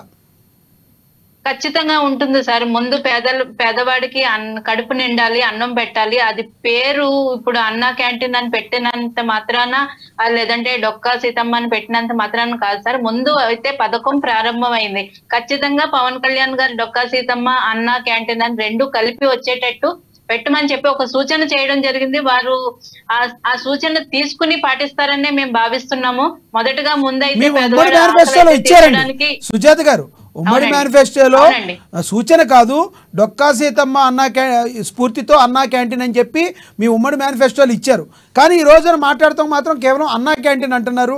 అంటే పేరు వలన ఏమీ కాదు, కానీ ఎంతోమంది స్ఫూర్తిదాతగా ఉన్న వాళ్ళ పేర్లు పెట్టుకోవాలి అని చెప్పి మీ పవన్ కళ్యాణ్ గారు ప్రతి పదవికి జగన్ పేరు పెట్టాలా, జగన్ అన్న గోరుముద్ద ఇవన్నీ పెట్టాల్సింది కాకుండా చనిపోయిన స్ఫూర్తి ప్రదాతల పేర్లు పెట్టాలన్నారు.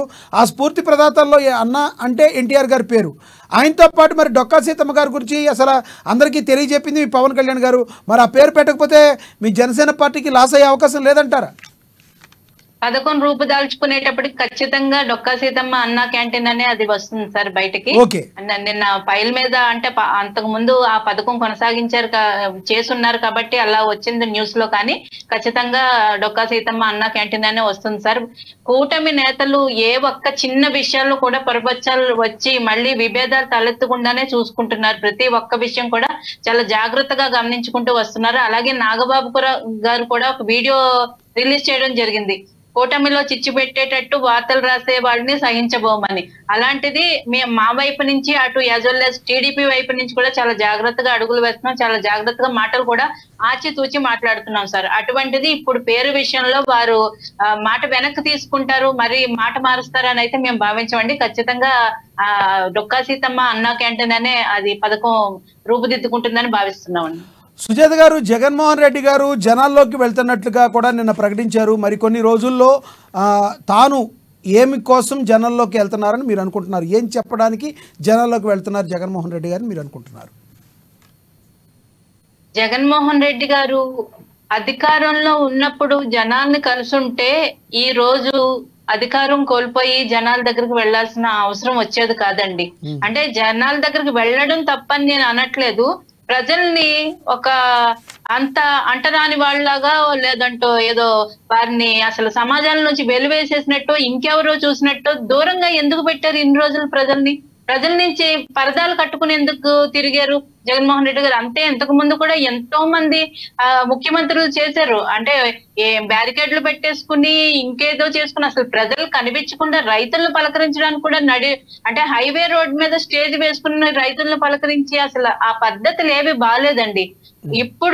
ఎప్పుడు కూడా ప్రతిపక్షంలో ఉన్నా అలాగే అధికార పక్షంలో ఉన్న ప్రజలతో కలవాలి, ప్రజల బాధలు వినాలి, ప్రజలతో మమేకం అవ్వాలి, వారితో కలిసి మాట్లాడాలి. అప్పుడే కదా ప్రజల్లో అసలు ఏంటి ప్రభుత్వం పట్ల ఉన్న ఏవైతే జనవాణి కార్యక్రమం అంతకు ముందుకు పెట్టారో, జనవాణి కార్యక్రమం అనే ఏదో ఒక కార్యక్రమం పెట్టారు, ప్రజల బాధలు తెలుసుకున్నారు మీరు. అదే రకంగా మరి జనసేన పార్టీ ఈ 5 సంవత్సరాలు కూడా ప్రజల బాధలను తెలుసుకునే ఉద్దేశంగా మీ నాయకుడు రెడీలో ఉంటారా? మీ కార్యకర్తలు నాయకులు అందరూ కూడా జనాల గురించి పట్టించుకున్నారు. మీరు ఇప్పుడు ప్రభుత్వంలో ఉన్నారు కాబట్టి మరి మీరు ఎలా బిహేవ్ చేయబోతున్నారు? సార్, జనసేన అనే మా పార్టీలోనే జనం ఉన్నారండి. జనాల నుంచి మేము ఎప్పుడు దూరం అవ్వబోం కూడా. ఖచ్చితంగా పవన్ కళ్యాణ్ గారికి వీలైన సమయాల్లో ఖచ్చితంగా ప్రజల్లోకి వస్తారు, ప్రజల కష్టాలు వింటారు. పవన్ కళ్యాణ్ గారు అసెంబ్లీలో ఉన్న సమయంలో అంటే పవన్ కళ్యాణ్ గారు రావాలనే లేదు, ఖచ్చితంగా జనసేన కేడర్ నాయకులు ఎవరైతే ఉన్నారో వీర మహిళలు జన సైనికులు అందరూ ఖచ్చితంగా ప్రజల్లో మమేకం అవుతారు. వారి కష్టాలు ఏవైతే ఉన్నాయో మా అధినాయకుడి దగ్గరకు చేరవేసే పూర్తి బాధ్యత మాదండి. ఖచ్చితంగా జనానికి ఎప్పుడు అందుబాటులో ఉంటాం. ఇప్పుడు ఉప ముఖ్యమంత్రిగా పవన్ కళ్యాణ్ గారు ఉన్నారు, అలాగే కొన్ని శాఖలు కూడా ఆయన కేటాయించడం జరిగింది. మరి ఇంతటి నేను ఫుల్ అమౌంట్ తీసుకుంటాను, ఒక శాసనసభలో ఫుల్ వచ్చే నా జీతం మొత్తాన్ని తీసుకుంటాను అన్నారు. మరి జీతం తీసుకున్న పవన్ కళ్యాణ్ గారు ఇప్పుడు సినిమాలు చేసేటప్పుడు ఎన్ని గంటలు మరి ప్రజలకి కేటాయిస్తారు, ఎంతకాలం మరి సినిమాలకు కేటాయిస్తారు? నిజంగా కమిట్ అయిన సినిమాల వరకే చేసే అవకాశం ఉందా, లేదంటే సినిమాలను కంటిన్యూ చేస్తూ జనాల కోసం పనిచేసే అవకాశం ఉందా? ప్రజలకి కొంచెం కన్ఫ్యూజన్గా ఉంది. ఏమంటారు? ఏం చెప్తారు మీరు? ఆయన సినిమాల విషయంలో రెమ్యూనరేషన్ తీసుకుంటేనే ఒకవేళ ఆ సినిమా అంటే ఆయన ప్రమేయం లేకపోయినా ఆయన చేయాల్సిన బాధ్యతగా ఆయన సినిమా చేసి ఒకవేళ అది ఆడకపోయిన పక్షంలో కూడా రెమ్యూనరేషన్ తిరిగిచ్చేసిన సందర్భాలు కోకొల్లలు సార్. అలాంటిది ప్రజల కష్టార్జితం, ప్రజలు ట్యాక్స్ కట్టిన డబ్బుల్లోంచి జీతం కూడా తీసుకుంటుంది. ప్రతి క్షణం తనకు గుర్తుండడానికి బాధ్యత, ఇది నీ బాధ్యత, ఇది జీతం తీసుకున్నందుకు ఈ పని చేయాలి ప్రజలకి అనే బాధ్యత గుర్తుండడం కోసం ఆ జీతం తీసుకుంటున్నానని కూడా పవన్ కళ్యాణ్ గారు చెప్పడం జరిగిందండి. ఖచ్చితంగా ఆయన తీసుకున్న పదవికి, ఆయన తీసుకున్న హోదాకి, ప్రజలు ఇచ్చిన తీర్పుకి ఖచ్చితంగా జవాబుదారీగా ఉంటారు. ఇచ్చిన శాఖకి న్యాయం చేస్తారు. అభివృద్ధి చేసి పరిపాలన అంటే ఇలా ఉంటుంది. ఒక నిజాయితీ పరుడైన వ్యక్తి ఒక మంత్రి అయితేనో, ఒక ఎమ్మెల్యే అయితేనో, ఒక ఉప ముఖ్యమంత్రి హోదాలో ఉంటేనో ఇంత అభివృద్ధి జరుగుతుంది, తీసుకున్న శాఖకి ఇంత న్యాయం చేస్తారు, ప్రజలకు ఇంత మేలు జరుగుతుంది అని ఖచ్చితంగా మనం రాబోయే 5 ఏళ్లలో చూడబోతున్నామండి. మరి సినిమాలు కంటిన్యూ చేసే అవకాశం ఉందంటారు అసలు మీకు? అంటే ఆల్రెడీ కమిట్ అయిన సినిమాలు మేబీ ఆయన కంప్లీట్ చేయొచ్చు. ఇంకా దాని తర్వాత ఆయన చేస్తారా లేదన్నది మాకు కూడా ఏం తెలియదండి. పవన్ కళ్యాణ్ గారు ఏదైతే ఆయన ఒక ఒప్పందం చేసుకున్నారో, మాట ఇచ్చారో, ఆ సినిమాల వరకు కొన్ని డేట్స్ ఇచ్చి కంప్లీట్ చేస్తారంటారు. అసెంబ్లీ సమావేశాలు లేని టైంలోనూ ఆయన ఇంతకు ముందు కూడా మనం చూసామండి, జోడెద్దుల ప్రయాణం చేశారు. అంటే 2 పడవల మీద ప్రయాణం చేశారు. రాత్రులు షూటింగ్ చేసి వచ్చి పగలు వచ్చి ఆఫీస్ లో, జనసేన ఆఫీస్ లో ప్రజల కష్టాలు వినడం కానీ, సమావేశాలు కానీ, కార్యకర్తల సమావేశాలు కానీ జరిగేవాయి. రాత్రి షూటింగ్, మళ్ళీ మార్నింగ్ రాగానే ఇక్కడ ఒక 2 hours 3 hours సార్ రెస్ట్ తీసుకునే వాళ్ళని ఆ మధ్యలో దాదాపు కొన్ని నెలలు అలా జరిగిందండి. ఎందుకంటే పార్టీ నడిపించడం కోసం ఆయన 2 విధాలుగా ఆయన కష్టపడ్డారు. కాబట్టి ఇప్పుడు కూడా ఆయన తీసుకున్న బాధ్యతలు ఖచ్చితంగా న్యాయం చేస్తారండి, అందులో ఎటువంటి సందేహం లేదు. మిగిలిన టైము ఆయన రెస్ట్ తీసుకునే టైం తగ్గించుకుని సినిమాలు చేస్తారేమో కానీ ఆయనకి ఇచ్చిన ప్రజల కాలాన్ని వేస్ట్ చేయకుండా ప్రజలకు పాలన అందించి ఆయన రెస్ట్ తీసుకునే కాలంలో మాత్రమే సినిమాలు చేసి అవసరమైతే ప్రజలకు దాన్ని ఖర్చు పెడతారని మీరు అంటారు, అంతేనా? ఖచ్చితంగా అండి. ఆయన ₹1 సంపాదిస్తే అది అందులో ఒక పావువంతు అభాగ్యులకి, అంటే నిరుపేదలకి, అవసరంలో ఉన్న వాళ్ళకి వెళ్తుందండి. అందుకోసం పవన్ కళ్యాణ్ గారి సినిమాలు కూడా పెద్ద ఎత్తున టికెట్లు మొత్తం వచ్చేటట్టు, పెద్ద ఎత్తున రెమ్యునరేషన్ అంటే మేము ఆదాయం వచ్చేటట్టు ఫ్యాన్స్ అందరూ కూడా చేసేది కూడా అందుకోసమే. ఆయనకి ₹1 వస్తే 10 మందికి హెల్ప్ చేసే వ్యక్తి కాబట్టి అండి. అలాగే అసెంబ్లీ సమావేశాలు లేని టైంలో మేబీ షూటింగ్ లో ఆయన కంప్లీట్ చేయొచ్చు, కానీ ప్రజలు ఇచ్చిన ఆ బాధ్యతల్ని, ఆ టైం ని అసెంబ్లీ సమావేశాల్లో మనం చూసాం సార్. ఇంతకు ముందు వరకు ఎన్నో సార్లు గొడవలు పెట్టుకుని అసెంబ్లీ సమావేశాలు రద్దు అయింది, సభను రద్దు చేయడం, మళ్ళీ వాళ్ళని బయటికి వెళ్ళిపోవడం, ఇవన్నీ చూసాం మనం. అలా అందరికీ ఒక డౌట్ ఉంది. ఎవరైతే శాసనసభలో వచ్చిన తర్వాత 11 మంది ఎమ్మెల్యేలు, వైసీపీ ఎమ్మెల్యేలు గెలిచారు, వాళ్ళకి అసలు మాట్లాడే అవకాశం మరి మీ టీడీపీ, జనసేన, బీజేపీ నేతలు ఇస్తారా? ప్రతిపక్ష హోదా దక్కలేదనే కారణంతో వాళ్ళని మాట్లాడిచ్చే అవకాశం ఉందా? వాళ్ళ మాటల్ని మీరు వినే అవకాశం ఉందా? వాళ్ళ మాటలు అంటే వాళ్ళు ప్రజల తరపున మాట్లాడే గొంతుకుని విననిచ్చే అవకాశం మీరు కల్పిస్తారా? ఇది సాక్షాత్తు జగన్మోహన్ రెడ్డి గారే లేవనెత్తిన ప్రశ్న. సమాధానం ఏం చెప్తారు?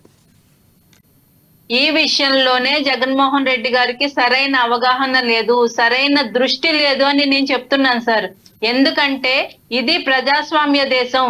వాళ్ళు ప్రతిపక్ష హోదా లేకపోయినా కూడా వాళ్ళు ఒక నియోజకవర్గం నుంచి ప్రజలు ఎన్నుకున్న వ్యక్తులు, ఎమ్మెల్యేలుగా అసెంబ్లీలోకి వచ్చిన వ్యక్తులు, వాళ్ళు ఖచ్చితంగా మాట్లాడాలి సార్. ప్రజల తరపున వాళ్ళు వచ్చారు, వాళ్ళు ఖచ్చితంగా వాళ్ళు మాట్లాడాలి. వాళ్ళ మాటలను మేము స్వీకరిస్తాం. సరైన మంచి సలహాలు, సూచనలు ఇస్తే ఎందుకు స్వీకరించాం సార్? వాళ్ళ మీద మాకు వ్యక్తిగత కక్షలే ఉండవు కదా. ఎవరు చేసినా ప్రజారంజకమైన పరిపాలన ఉండాలని. ఒకవేళ మా ప్రభుత్వంలో ఏమన్నా తప్పులు జరుగుతున్నాయేమో, ఏమన్నా తప్పుడు దిశగా వెళ్తుంటే వాళ్ళు కరెక్ట్ చేసే అధికారం వాళ్ళకు ఉందండి. ఖచ్చితంగా వాళ్ళు మాట్లాడాలని మేము కోరుకుంటున్నాం. ప్రతి ఒక్కరు మాట్లాడాలి, ప్రతి ఒక్కరు ప్రజాశ్రేయస్ కోసం పనిచేయాలి. వాళ్ళు ఖచ్చితంగా మాట్లాడే అవకాశం ఎన్డీఏ కూటమి నేతలు ఇస్తారు. వాళ్ళు మాట్లాడాలని మేము కోరుకుంటున్నాం. అసెంబ్లీ వదిలి పారిపోవద్దని మా రిక్వెస్ట్ అండి. అసెంబ్లీలోకి రావాలి వాళ్ళు. సుజాత గారు, మళ్ళీ మాట్లాడతాం మీతో. మధుకర్ గారు, 150 పైన సీట్లు, ఒక పక్కన చూస్తే ఎటు చూసినా జగన్ జగన్ అంటూ కోలాహలం, జనసంద్రాల నడుమ ఆయన లాస్ట్ టైం ప్రమాణ స్వీకారం చేశారు. ఎందుకు ఈ 5 సంవత్సరాల్లో ఇంత దారుణమైన పరిస్థితికి కారణం ఏంటి? ప్రజల యొక్క నమ్మకాన్ని ఎందుకు చూరగొనలేకపోయారు? దాదాపు 543 పార్లమెంటరీ సెగ్మెంట్స్ ఉంటాయి మన ఇండియాలో. 140 పార్లమెంట్ సెగ్మెంట్స్లో ఉన్నటువంటి అసెంబ్లీ కాన్స్టిట్యున్సీకి కూడా అర్థం కాని విషయం ఇది. ఇది మేము చెప్పేది కాదు. సుప్రీంకోర్టు అడ్వకేట్ అనే అతను ఒక కేసు కూడా ఫైల్ చేయడం జరిగింది. అండ్ మన మహారాష్ట్రలో మన శివసేనకు సంబంధించి ఒక ఎంపీ, సాక్షాత్ ఎంపీ కూడా మాట్లాడినటువంటి మాట అది. ఏమని? మీరు టీడీపీ కానీ జనసేన కానీ ఇరువురు లోక్సభ స్పీకర్ తీసుకోండి. స్పీకర్ కనుక తీసుకోకపోతే రేపు జరిగేటటువంటి పరిణామాల్లో నరేంద్ర మోడీ గారు మిమ్మల్ని ఏం చేస్తాడో మీకే ఊహకు అందదు అని సాక్షాత్తు ఆయన సెలవిచ్చిన మాట. అది ఏ విధంగా ఎందుకు సెలవిచ్చాడో మాకు తెలియదు. ఇది ఆయన ఎందుకు అలా మాట్లాడాల్సి వచ్చింది, నా దగ్గర వీడియో కూడా ఉంది. ఎందుకు మాట్లాడే మాకు తెలియదు అది. ఇప్పుడు ఈరోజు ప్రజలు ఇచ్చినటువంటి మ్యాండేటు అది ప్రజలు ఇచ్చారా, సరే ఇంకొకళ్ళు ఎవరైనా ఇచ్చారా అనేది దైవ నిర్ణయం, అది దేవుడు చూసుకుంటాడు. నర్మగర్భంగా చెప్పొద్దు. నేను ఇప్పుడు నేను ఒక రాజ్యాంగ పద్ధతిలో నేనున్నాను, నేను డెమోక్రటిక్ కంట్రీలో నేనున్నాను. అట్ ద సేమ్ టైం రాజ్యాంగ పద్ధతిలో దేవుడు నాకు ఇచ్చిన అవకాశం, ఒక పార్టీకి ఒకసారి రిప్రజెంట్ చేస్తాను, ఇక్కడ కూర్చున్నాను అంతే కదా. అంటే మనకి 150 పైగా సీట్లు వచ్చినప్పుడు రాజ్యాంగబద్ధంగా వచ్చినట్టు, అవతలాలకు 150 పైగా వచ్చినప్పుడు అది ఇంకే రకంగా వచ్చింది అనుకోవటంలో అర్థం. కొంతమంది ఎమ్మెల్యేలకు అర్థం కావట్లేదు సార్, మాకు 60,000 ఏంది 90,000 ఏంది మెజారిటీలని. మేము చెప్పేది ఏముంది, నేను ఇప్పుడు ఒకసారి this is not my word, ఇక్కడ వినండి సార్, నా మాట కాదు అది. ఇప్పుడు సుప్రీంకోర్టుకి సంబంధించి ఇప్పుడు సుప్రీంకోర్టు ఒక అడ్వకేట్ అనే అతను ఎందుకు మాట్లాడాడు, దీన్ని నేను చెప్పే మాట కాదు, ఇప్పుడు నా మాటకు నేను చెప్పట్లేదు. ఇప్పుడు మీరేం అడిగారు, జనం ఇచ్చిన దాన్ని మేము యాక్సెప్ట్ చేసాం, నేను దాన్ని ఏం తప్పు పట్టట్లా, నేను యాక్సెప్ట్ చేసి మేము చేయాల్సినటువంటి పోరాటం మేము చేసుకుంటాం. నేనేమంటున్నానంటే ఒక సుప్రీంకోర్టు అడ్వకేట్ ఇచ్చినటువంటి విశ్లేషణ ఇది. ఓకే, ఆయన వ్యక్తిగతంగా ఇచ్చుండొచ్చు. నేనేమంటానంటే ఎప్పుడైతే సార్ మూడవ ప్రత్యామ్నాయం అనేది ఒక రాష్ట్రంలో ఉంటుందో, అంటే మీరు కూడా విజ్ఞులు చదువుకున్నవారు, అందుకని చెప్తాను, మూడవ ప్రత్యామ్నాయం అనేది ఎప్పుడైతే రాష్ట్రంలో ఉంటుందో అప్పుడు మీకు ఓట్ల చీలిక అనేది జరుగుతుంది. ఎప్పుడైతే మూడవ ప్రత్యామ్నాయం అనేది లేదో, ఆ మూడో ప్రత్యామ్నాయం బతకాలి అంటే రెండు పార్టీలు ఏవైతే ఉన్నాయో ఆ రెండింటి మధ్యలో మూడో ప్రత్యామ్నాయం రావటం లేదు అనుకున్నప్పుడు, మూడో ప్రత్యామ్నాయంగా ఎదిగే మార్గంలో ఇంకొకరితో జట్టు కట్టినప్పుడు, ప్రభుత్వ వ్యతిరేక ఓటు చీలనప్పుడు, ప్రజల్లో నుంచి వ్యతిరేకత వచ్చినప్పుడు రిజల్ట్స్ ఈ విధంగానే ఉంటాయి సార్. కేవలం మేము దాన్ని యాక్సెప్ట్ చేసాం. ఇప్పుడు జరుగుతున్నటువంటి పరిస్థితుల్లో మాకు ప్రజలు 40% ఓటింగ్ మాకు కల్పించారు. ఆ 40% వీఆర్ స్టాండింగ్ ఫర్ దెమ్. నేను ఇంకోటి కూడా మీకు గుర్తు చేస్తుంది ఏంటంటే, జరిగినటువంటి ప్రక్రియ నేను గుర్తు చేస్తున్నాను. ఎన్నడూ లేని విధంగా ఎప్పుడు ఎలక్షన్లు స్టార్ట్ అయిన కాడ నుంచి, మన రాజ్యాంగ పద్ధతిలో మన ఓటు హక్కు వచ్చిన కాడ నుంచి ఈ విధమైనటువంటి పీరియడ్లుగా ఎలక్షన్స్ జరగలేదు. This is the first election by central government organised specific గా. మధుకర్ గారు, అంటే అయిపోయిన దాని గురించి మళ్ళీ అడుగుతున్నాను కాదు, ఈ వాలంటీర్ వ్యవస్థ వచ్చిన తర్వాత జనాలకి మేలు జరిగినప్పటికీ కొంత భాగం ఇప్పుడు కంప్యూటర్ వలన ఒక మంచి ఎలా ఉంటుందో దాని గురించి నెగిటివ్ కూడా అలాగే ఉంటుంది. అంటే మనం మంచి నేర్చుకోవాలనుకుంటే సబ్జెక్ట్లో మంచి నేర్చుకోవచ్చు, చెడు నేర్చుకోవాలంటే చెడు నేర్చుకోవచ్చు. ఏదైనా పాజిటివ్ నెగిటివ్ అనేది కామనే. పాజిటివ్స్ గురించి ఇప్పుడు ఎవరైతే పెట్టారో వాళ్ళు పాజిటివ్స్ మాట్లాడతారు. ఈ పాజిటివ్స్ మాట్లాడే క్రమంలో నెగటివ్స్ విషయంకి వస్తే, అంటే ప్రతిపక్షాలు గోల్ చేసే విధానం నెగటివ్స్ వదిలేస్తే, మీ పార్టీ వాళ్ళే ఆఖరికి ఒక ఎమ్మెల్యేలకి అదేవిధంగా జనాలకి ఉన్న సంబంధాన్ని కట్ చేసేసి పారేయడంలో ఈ వాలంటీర్ వ్యవస్థ అనేది మీకు బాగా దెబ్బపడిందని మీరు అనుకుంటున్నారా? అంటే వాలంటీర్ వ్యవస్థ దెబ్బ అంటే సార్, ఒక అధినాయకుడు ఏం చేశాడంటే, ప్రజలకి ప్రభుత్వానికి వారధిగా ఎవరు ఉండకూడదు, ప్రభుత్వానికి సంబంధించినటువంటి వ్యక్తులే ఉండాలా, ప్రభుత్వం చేసే పనులన్నింటినీ జనానికి డోర్ దగ్గర తీసుకెళ్ళి. అక్కడ ఏం జరుగుతుందంటే, ప్రజలకి డోర్ దగ్గరకు తీసుకెళ్ళి ఇవ్వాలి అనేటటువంటి తలంపుతో ఆయన చేసినటువంటి ప్రక్రియ, అది ఒక అందుకు మీరు అన్నట్టు అది ప్రజలకు చేరువ చేసుకోవాలని అధినాయకుడు అనుకుంటంలో తప్పు లేదు. కానీ గ్రౌండ్ లెవెల్గా జరిగినటువంటి కొన్ని పరిస్థితులు, ఇప్పుడు మేమే ఉన్నాను సార్, నేను ఒక వార్డు రిప్రజెంటేటర్ని, ఇప్పుడు వైఎస్ఆర్సీపీకి సంబంధించి ఒక వార్డు రిప్రజెంటేటర్ని.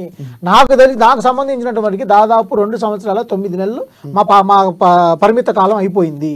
ఇంకో 2 సంవత్సరాలు ఉంటుంది, 1 సంవత్సరం 9 నెలలు ఉండొచ్చు. నేనేమన్నానంటే, ఈ 2 సంవత్సరాల 9 నెలల్లో ఏ ఒక్కడో ఒక సమస్య మీద మా దగ్గరికి రాలా.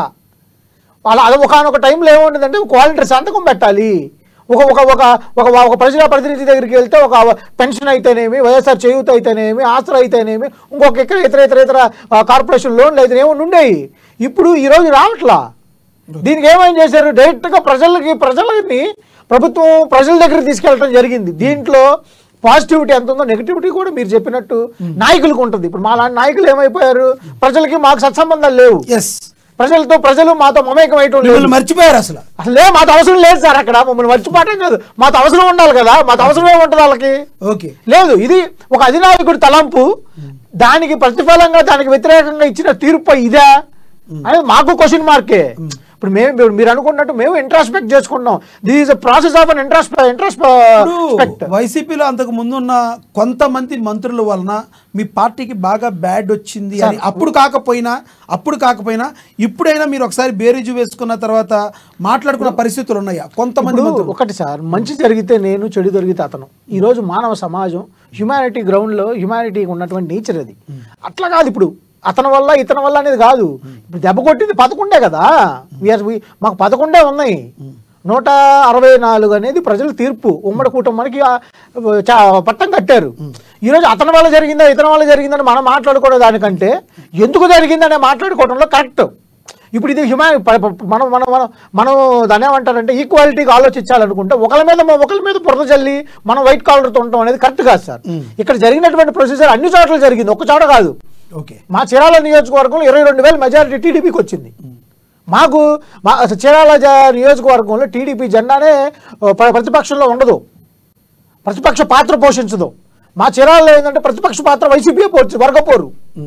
అలాంటిది 22,000 ఓట్లు వచ్చినాయి. 3 సార్లు గెలిచింది టీడీపీ అనేది మేము ఇంట్రాస్పెక్ట్ చేసుకుంటా ఉన్నాము. జరిగినటువంటి పరిస్థితులు, ఉన్నటువంటి పరిస్థితులు అందరూ వైసీపీలోనే ఉన్నారు. ఇప్పుడు ఈరోజు వైసీపీలో ఉండి ఈరోజు టీడీపీ గెలిచింది అనగానే మాకు ఇప్పుడు ఎవరి మీద బురద వేసుకోవాలి, మళ్ళీ అతని మీద బురద, అది కరెక్ట్ కాదు. నేను అనేది జరుగుతున్నటువంటి ప్రక్రియ ప్రజలు ఇచ్చిన మ్యాండేట్. మాకు ఒకటి ఉంది సార్, ఈ ల్యాండ్ టైటిలింగ్ యాక్ట్ మాకు దెబ్బపడింది అనే ఆలోచన మాకుంది. కానీ మీరు ఒక మీడియాలో సాక్షాత్తు మా అధినాయకుడు జగన్మోహన్ రెడ్డి గారు ఇచ్చినటువంటి దాన్ని మేము ప్రమోట్ చేసుకోలేకపోయాము. ల్యాండ్ టైటిలింగ్ యాక్ట్ని సెంట్రల్ గవర్నమెంట్ తీసుకొచ్చినటువంటిది. అంటే ఇక్కడ ప్రధానంగా మధుకర్ గారు, మీరు ప్రమోట్ చేసుకున్నా చేసుకోకపోయినా కనబడిన ప్రతి దాని మీద జగన్మోహన్ రెడ్డి గారు బొమ్మ వేయటం వలన, ఈ ల్యాండ్ టైటిలింగ్ యాక్ట్ మీద కూడా బొమ్మ వేయటం వలన మీకు దెబ్బపడింది అనుకోవచ్చా? ఎందుకంటే స్కూళ్ళ మీద బొమ్మలు వేసినా, లేదంటే రంగులు వేసినా, పార్టీ రంగులు వేసినా అది కొంతవరకు అవతలకు దెబ్బపడి ఉండొచ్చు, ప్రతిపక్ష పార్టీలన్నీ గోల్ చేసి ఉండొచ్చు, అది వేరు. ల్యాండ్ టైటిలింగ్ యాక్ట్ అనేది జనాల్లోకి వెళ్ళిపోవడానికి ప్రధానమైన కారణం మీరు ప్రమోట్ చేసుకోవడం మాట దేవుడెరుగు. ఉన్న వాటి మీద జగన్మోహన్ రెడ్డి గారి బొమ్మ ఉండటం వలన, అంటే మన భారత సింబల్ ఉండాల్సింది, 3 సింహాల బొమ్మ ఉండాల్సింది, అక్కడ దాని ప్లేస్లో ఈ బొమ్మలో జగన్మోహన్ రెడ్డి గారి బొమ్మ ఉండటం వలన అది బాగా జనాల్లోకి వెళ్ళిపోయి బ్యాడ్ అయిపోయింది అనుకోవచ్చా? అదే సార్, ఆ ల్యాండ్ టైటిలింగ్ యాక్ట్ మేము రద్దు చేస్తామని చెప్పి జగన్మోహన్ రెడ్డి గారు చెప్పడం జరిగింది TV9 ప్రత్యక్ష ఇంటర్వ్యూలో.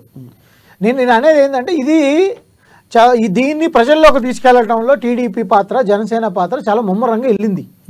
ఇది ప్రజలు దాన్ని నమ్మారు. కానీ ఈరోజు చంద్రబాబు నాయుడు గారు దాన్ని రద్దు చేయటం, 2వ సంతకం రద్దు చేయడం అనేది పెట్టడం జరిగింది. ఆయనకి మా హృదయపూర్వకమైన ధన్యవాదాలు మేము తెలియపరుచుకుంటున్నాం. ఓకే, దానికి థ్యాంక్ యూ. సో ఎంతో సుహృదమైన వాతావరణంలో ఈరోజు డిబేట్ జరిగినందుకు అమ్మ స్టూడియో నుంచి నిజంగా అందరం కూడా హ్యాపీగా ఉన్నాం. ఈ వాతావరణమే ఉండాలంటాను సార్. మేడం గారు చదువుకున్నారు, నేను చదువుకున్నాను. నేను ఒక పార్టీని రిప్రజెంట్ చేసినంత మాత్రం నాకేం కుంపులు ఉండవు. ఈ రోజు మేడం గారు ఒక పార్టీని రిప్రజెంట్, ఇప్పుడు మేడం గారు ప్రతిపక్ష పాత్రలో ఉన్నప్పుడు మేడం గారు ఏ విధంగా ఫైట్ చేశారు, ఈ రోజు మాకు ప్రతిపక్ష పాత్ర జనం ఇచ్చినప్పుడు మేము జనం తరపున మేము మాట్లాడాలి. కానీ మాకు వ్యక్తిగతంగా ఉంటాయి. మాకు మేడం గారు ఎవరో నాకు తెలియదు, నేను ఎవరో మేడం గారికి తెలియదు. మాకు చంద్రబాబు నాయుడు మేము ఎప్పుడు కలవలేదు. ఇప్పుడు మేము మా ఎస్సీల్లో ఎవరు చంద్రబాబు నాయుడిని ఈ రోజు కూడా మాలో ఎవరు ప్రేమించరు, ఆయన ఓటు వేయరు. అట్లాంటి మాత్రాన చంద్రబాబు నాయుడు వ్యతిరేకించడం కాదు మేము చెప్పేది. లేకపోతే ఎలా గెలుస్తారండి? అట్లా ఏం లేదు కాదు కదా సార్, ఉన్నటువంటి నీకు జనరలైజ్డ్ గా చెప్తున్నాను నేను మాట. ఈ రోజు వ్యక్తిగతంగా తీసుకుని ఒక వ్యక్తిగత దాడులు, ఇప్పుడు మేడం గారు ఉన్నారు, మేడం గారు అధికారంలో ఉన్నారు, వచ్చినంటే మేడం గారు ఏమని మాట్లాడారు, దాడి ఎవరు చేసినా తప్పే అని చెప్పారు. ఈ రోజు ఇలాంటి వాతావరణం కనుక మనం ప్రమోట్ చేయగలిగితే ఇది మనం ఒక రిప్లికా అవుతాం అనేది నా తరపున ప్రజలకు మంచి జరుగుద్ది అంటారు. 100% అది. ఇప్పుడు మీరైనా మేమైనా ప్రజలకు మంచి చేయాలి. ఇప్పుడు మేము మంచి చేయలేదు, మాకెందుకని ఇక్కడ ఈ 11 సీట్లు ఇచ్చారు, మీరు మంచి చేస్తారని చెప్పి మీకు ఇచ్చారు. ఇది నేనేమన్నానంటే మీరు కీన్గా ఉండండి. మీరు ప్రతిపక్ష పాత్ర మీరు పోషిస్తారా, మీ అధినాయకుడు పోషిస్తారా, మీ కార్యకర్తలు పోషిస్తారా, మీ జనసేన నాయకులు. ఇప్పుడు మొన్న పిఠాపురంలోనే గొడవ జరిగింది. నేనేమన్నానంటే ఇవన్నీ నేను ఇప్పుడేం ఎత్తి చూపిట్లా, ఎత్తి చూపించే పాత్ర కంపల్సరీ మేము పోషిస్తాం, ఎత్తి చూపించే పాత్ర మేము తీసుకుంటాం. ఇంకా టైం ఉందంటారు. డెఫినెట్ గా సార్, వాళ్ళకి టైం ఇప్పుడు మీరే అన్నారు కదా కాబట్టి టైం ఇస్తాం. ఓకే, సుజాత గారు కంక్లూడ్ చేయండి. ఏపీలో మంత్రులు అందరికీ కూడా ఇచ్చిన శాఖల మీద మీరు పూర్తి సంతృప్తిగా ఉన్నారా? అండ్ జగన్మోహన్ రెడ్డి గారు జనంలోకి వెళ్తున్నారు అంటున్నారు. జనంలోకి వెళ్తే జగన్మోహన్ రెడ్డి గారు ఏం చెప్పి జనాల్లోకి వెళ్ళబోతున్నారు? కంక్లూడ్ చేయండి సంక్షిప్తంగా ప్లీజ్. ఖచ్చితంగా ప్రతి అంటే మంత్రిత్వ శాఖల్లో అందరికి అన్ని సామాజిక వర్గాలకి న్యాయం జరిగిందని భావిస్తున్నామండి. అన్ని కులాలకి సమన్యాయం జరిగింది. అలాగే అంటే మనం ఇంతకు ముందు చూసేవాళ్ళం కొంచెం ఇంపార్టెంట్ పోర్ట్ఫోలియోస్ వారి సీఎం గారి దగ్గరలోనే పెట్టుకోవడం, మిగిలిన వాళ్ళకి ఏదో ఒక శాఖ కేటాయించి చేతులు దులుపుకోవడం, అలా కాకుండా అందరికీ సమన్యాయం జరుగుతూ అందరికీ మంచి శాఖలు ఇవ్వడం జరిగింది. ఖచ్చితంగా వారందరూ కూడా వారు తీసుకున్న శాఖలకి న్యాయం చేస్తారని మేము ఆశిస్తున్నామండి. ఖచ్చితంగా జనసేన ఈవెన్ పార్టీలో ఉన్నా కూడా ప్రతిపక్ష పాత్ర, అటు ప్రభుత్వంలో పరిపాలన పాత్ర రెండు కూడా జనసేన పోషిస్తుందండి. ప్రజల పక్షాన మా గొంతు ఎప్పుడూ ఉంటుంది. అలాగే జగన్మోహన్ రెడ్డి గారు జనాల్లోకి వెళ్తే తప్పేం లేదండి. కాకపోతే అసెంబ్లీకి కూడా హాజరవ్వాలైనా అసెంబ్లీలో కూడా వాళ్ళు 11 మంది వచ్చి వాళ్ళ వాయిస్ వినిపించాలి. మా ప్రభుత్వంలో ఏమన్నా తప్పులుంటే చెప్పొచ్చు, నిర్మోహమాటంగా అది మేము స్వీకరించడానికి రెడీగా ఉన్నాం. బానే ఉంది. రేపు పొద్దున అక్కడికి వెళ్ళిన తర్వాత పరిస్థితులు అలా ఉంటాయంటారా? మీరు 21 మంది 136 మంది పైన మరి టీడీపీ వాళ్ళు ఉన్నారు, వాళ్ళందరూ ఎలా ఉంటారో రేపు పొద్దున పరిస్థితి తెలుసు కదా. అందులో గతంలో చంద్రబాబు నాయుడు గారు మాట్లాడుతున్నప్పుడు మరి అప్పుడులో వైసీపీ నేతలు, కొంతమంది వైసీపీ నేతలు మాట్లాడిన మాటలు, మాట్లాడిన తీరు, మరి చంద్రబాబు నాయుడు గారు బయటకు వచ్చి కన్నీళ్లు పెట్టుకుని ఆ తర్వాత నేను వాకౌట్ చేస్తున్నాను, రావట్లేదు అని చెప్పిన పరిస్థితులు ఉన్నాయి. మరి వాళ్ళందరి భావోద్వేగాలు కూడా మీరు పరిగణలోకి తీసుకుని మాట్లాడాలి. ఖచ్చితంగా వారు ప్రవర్తించిన తీరుకి మేము ప్రవర్తించిన తీరుకి తేడా ప్రజలు చూస్తారండి. వారు చేశారని మేము చేస్తే ఆ డిఫరెన్స్ ఏముంటుందండి? ఖచ్చితంగా మేము చాలా హోందాగా అసెంబ్లీ నడవబోతుంది, అసెంబ్లీ కార్యక్రమాలు నడవబోతున్నాయి. వారు చేశారని చెప్పి అటువంటి చీప్ గా మాటలు కానీ, అటువంటి ఆరోపణలు కానీ, పర్సనల్ అటాక్స్ కానీ ఖచ్చితంగా కూటమి నేతలు చెయ్యరండి. కానీ వారి ప్రభుత్వంలో చేసిన అవినీతి మీద అర్థవంతమైన చర్చలు జరుగుతాయి. వారిని నిలదీస్తాం, అందులో ఎటువంటి డౌట్ లేదు, అందులో రాజీ పడే ప్రసక్తే లేదు. అంతేగాని వారు తిట్టారనో, వారు కుటుంబంలోని పర్సనల్ విషయాలకు వెళ్లి తిట్టారనో, ఆడవాళ్ళని తిట్టారనో అటువంటి సంస్కృతి వాళ్ళు చేశారని ప్రతిదాడి మేమైతే ఖచ్చితంగా మా వైపు నుంచి ఉండదని హామీ ఇస్తున్నామండి. ఓకే, జగన్మోహన్ రెడ్డి గారు జనంలోకి వెళ్తున్న సందర్భంగా మరి దాని గురించి కూడా కంక్లూడ్ చేయండి. ఏం చెప్పబోతున్నారు? జనాల్లోకి వెళ్తే తప్పేం లేదండి, జనాల్లోకి వెళ్ళనియండి. ఆయన అంటే ఓటమికి గల కారణాలు ప్రజల్లోంచి తెలుసుకొనివ్వండి. అలాగే ప్రజలకు ఏమైనా సమస్యలు ఉంటే కూడా తెలుసుకుని అసెంబ్లీలోకి వచ్చి మాట్లాడవచ్చు, తప్పేం లేదండి. కానీ ఆయనకి ప్రజలు ఎవరైతే 11 మందిని గెలిపించారో వారు ఖచ్చితంగా అసెంబ్లీకి కూడా రావాలి. అసెంబ్లీని వదిలేసి జనాల్లోనే ఉంటాము అంటే అది కూడా అది వాళ్ళు ఓటర్ని అవమానించినట్టే అండి. అట్లా చెప్పలేదు. ఓకే, మధుకర్ గారు కంక్లూడ్ చేయండి. కంపల్సరీగా మా 11 మంది అసెంబ్లీలోకి వస్తారు. మేము కంపల్సరీగా ప్రజలు 11 మంది ఉంటారా? కంపల్సరీ 11 మంది ఉంటారు సార్. మీ వైసీపీలోనే ఉంటారా? 11 మంది యువజన శ్రామిక రైతు కాంగ్రెస్ పార్టీలోనే ఉంటారు. యువజన శ్రామిక రైతు కాంగ్రెస్ పార్టీలో నుంచి జనసేన లాస్ట్ టైం ఒకే ఒక సీటు ఉంటే ఆ ఒక్క సీటు కూడా వైసీపీలోకి వెళ్ళిపోయిన పరిస్థితి. ఈ రోజు 11 మంది ఉంటారని మీరు ఎలా? మీరు ఎత్తినటువంటి కాన్సెప్ట్ వేరు సార్. నేను దాని గురించి మాట్లాడంటే మళ్ళీ టైం సరిపోదు. 2 మాటలు నేను ముగిస్తాను. చెప్పండి. గెలిచినటువంటి కూటమికి ప్రప్రథమంగా అందరికీ కంగ్రాచులేషన్స్ చెప్తా ఉన్నాను. కూటమికి కంగ్రాచులేషన్స్ చెబుతా ఉన్నాను. And at the same time మీరు ఉమ్మడిగా ఇచ్చినటువంటి హామీల్ని నెరవేర్చే బాధ్యత జనసేననే తీసుకుంటుందని చెప్పి పవన్ కళ్యాణ్ గారు సాక్షాత్తు ప్రతి సభలో చెప్పడం జరిగింది. ఆ ప్రతిపక్ష పాత్ర మీరే పోషిస్తారని మేము అనుకుంటా ఉన్నాము. And at the same time మా 11 మంది జనం ఇచ్చినటువంటి తీర్పు 11 మంది ఎమ్మెల్యేలు గెలిపించారు కాబట్టి ఆ 11 మంది ఎమ్మెల్యేలు కంపల్సరీగా అసెంబ్లీకి వస్తారు, ప్రజల యొక్క గొంతుగా వాళ్ళు మాట్లాడతారు. And at the same time 175 నియోజకవర్గాలలో ఉన్నటువంటి ఏ ఒక్క వాయిస్ అయినా సరే ప్రజల తరపున మాట్లాడటానికి యువజన శ్రామిక రైతు కాంగ్రెస్ పార్టీ ఎప్పుడు ఎల్లప్పుడు ఉంటది ఉండబోతుంది కూడా. దీంట్లో మీకు ఏ మాత్రమైన బాధపడాల్సిన పని లేదు. కూటమికి ధన్యవాదాలు చెప్పుకుంటాం. దయచేసి మీరు అందరూ కలిసే ఉండాలని మేము కోరుకుంటున్నాం. ధన్యవాదాలండి మధుకర్ గారు, మీరు చర్చలో పాల్గొన్నందుకు. అదేవిధంగా సుజాత గారు, జనసేన నేత, ధన్యవాదాలు చర్చలో పాల్గొన్నందుకు. ఇది వాళ్ళ చర్చా కార్యక్రమం. ఏదైతే మంత్రులకి ఇచ్చారో ఆ మంత్రులకి శాఖలను అప్పచెప్పారు, ఆ శాఖలన్నిటికీ కూడా మంత్రిత్వ శాఖలో ఉన్న వాళ్ళందరూ కూడా సమన్యాయం చేయాలి, వారు తద్వారా ప్రజలందరికీ కూడా మేలు చేయాలని కాంక్షిస్తుంది అమ్మా న్యూస్ ఛానల్. అదేవిధంగా జగన్మోహన్ రెడ్డి గారు ఏదైతే ప్రజల్లోకి వెళ్తున్నానని చెప్తున్నారో ఈ ప్రజల్లోకి అంతకుముందు నుంచి వెళ్తేనే కూడా బాగుండేదని ఎవరైతే ఉన్నప్పుడు జనసేన వాళ్ళు కమెంట్ చేస్తున్నారో, ఏదైనప్పటికీ కూడా ప్రజలతో ఏ రాజకీయ నాయకులైనా ప్రజలతో ఉన్నప్పుడే వాళ్ళు ప్రజలు అందలాన్ని ఎక్కిస్తారు. ప్రజలతో మమేకం కాకపోతే మాత్రం ఎంత పెద్ద పార్టీనైనా, అది టీడీపీ పార్టీనైనా వైసీపీ పార్టీనైనా చేతులు కాళ్ళు విరగొట్టి మూల కూర్చోబెడతారన్నట్టుకి గత 2019 మనం చూసాం, 2024 కూడా చూసాం. ఏదేమైనప్పటికీ ప్రజల యొక్క కాంక్ష, ప్రజల్ని బాగా చూసేవాళ్లే ప్రజల్ని పాలించే హక్కు ఉంటుంది అని చెప్పి వాళ్ళు మరోసారి బలంగా నిరూపించారంటంలో ఎటువంటి సందేహం లేదు. మరి కొంత ఏదైనా వైసీపీ పార్టీ అయినా లేదంటే జనసేన అయినా ప్రతిపక్ష పార్టీ పాత్ర పోషించాలన్నా కొంత సమయం అయితే పడుతుంది. మరి ఎందుకంటే ప్రభుత్వం తాను కుదురుకుని గత ప్రభుత్వం చేసిన వాటిలన్నిటి కూడా చూసి సవరించుకుని ప్రజల్లోకి వెళ్ళడానికి కొంత సమయం పడుతుంది. ఆ సమయం తర్వాత కానీ వైసీపీ పార్టీ మాట్లాడినా ఏం మాట్లాడినా ప్రభుత్వం మీద మాట్లాడటానికి అవకాశం ఉంటుంది. కొంత సమయం అయితే వేచి చూడాల్సిన పరిస్థితి. ఇది వాటి స్పెషల్ డిబేట్. చూస్తూనే ఉండండి అమ్మా న్యూస్, నిజం కోసం జనం కోసం.